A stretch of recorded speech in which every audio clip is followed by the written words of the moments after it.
somehow face religion and belief systems can binding us together, but also can divide us. This project, Faith Project, actually gave me this opportunity to testing, to examine, can dance play a part? Can dance really allow us to reconnect what's the common place we all share, and without those division? I want to invite us all to be in this workshop as humans, as humans who are members of faith and who are dancers, and to open it up to what we can discover together.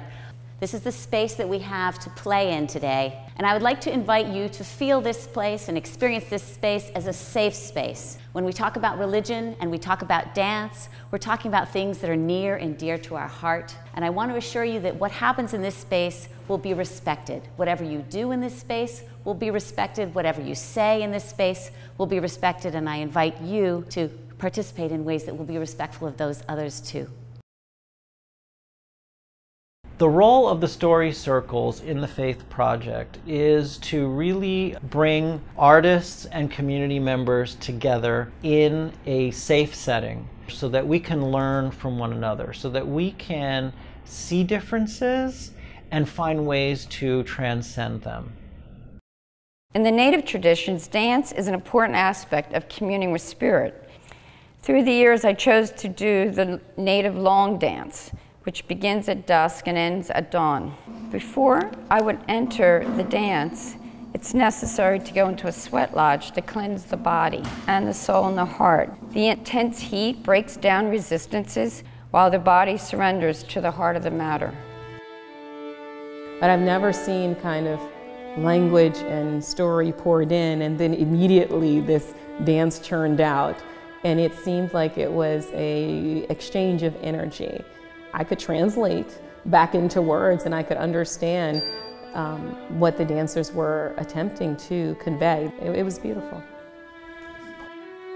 So when Kun-Yang first mentioned we were doing this project, it seemed like a very large task at hand. I mean, there's so many different beliefs and religions out there, and how are you going to portray that in one dance? But what happens through the story circles, you realize that in faith, though there are a lot of differences, there's a lot of similarities. We all end up asking the same questions.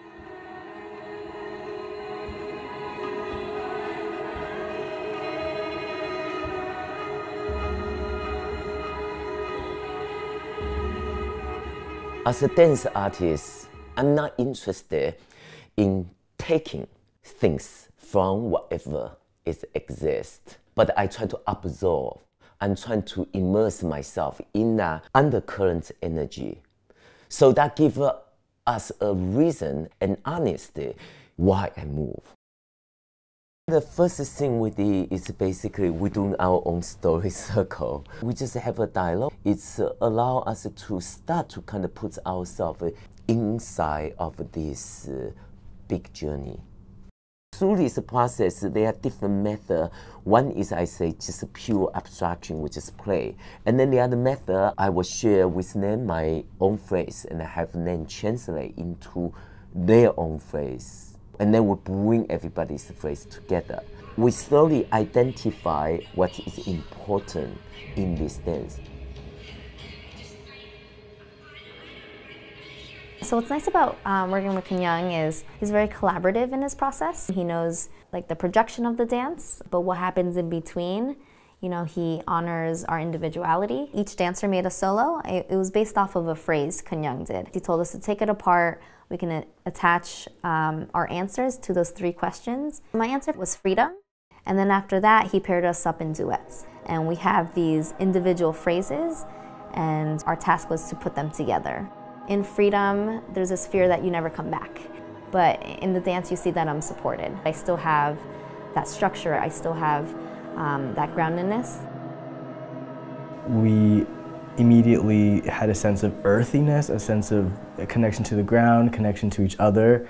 We do spend a lot of time separate in the duet. That was one of our tasks that we gave each other, is that like, let's see how we can maintain a relationship without having to make physical contact, because the greater commentary is that we don't necessarily have to be physically touching to be connected with another person or to receive a spirit, to receive a blessing.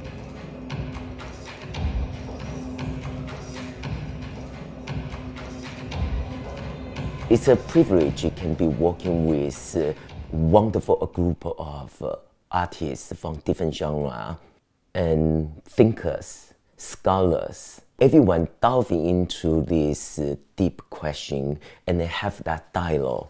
And then dance in a way is just very organic. And through that intuitive place, the dance is also just unfold from that. I'm trying to get a lot of footage of the dancers. I'm trying to find a lot of found footage of old religious texts. And I'm also looking at a lot of organic dirt, sand, cloud, mist. And I feel like the piece is the media trying to find its way into every crevice of the action of the piece. In the story circles, I'm setting up instruments and microphones and synthesizers to create a backdrop for the dance. I'm using material generated during those improvisations, as well as anything sound-oriented that the faith participants offer. What I'm trying to create is a sense of space, a sense of reverence. It's a sense of celebration and struggle. It's trying to find voices of faith that don't necessarily reference the obvious.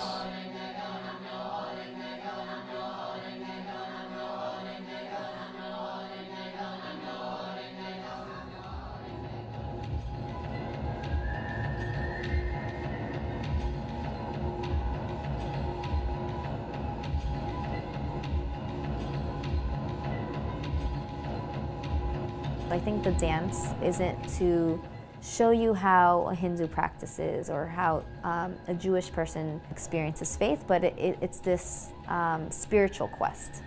Like life, everything's a journey, and in this piece, what's lovely is that emotional state you start up with in the beginning transforms and changes, and it has its valleys and mountains to the very end. For example, in the beginning, there's a sense of urgency, this sense of frustration. And at the end, there's this quietness, there's this light, but then there's something beyond that.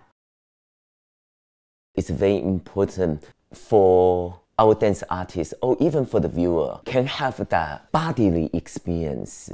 You can feel that energetic body.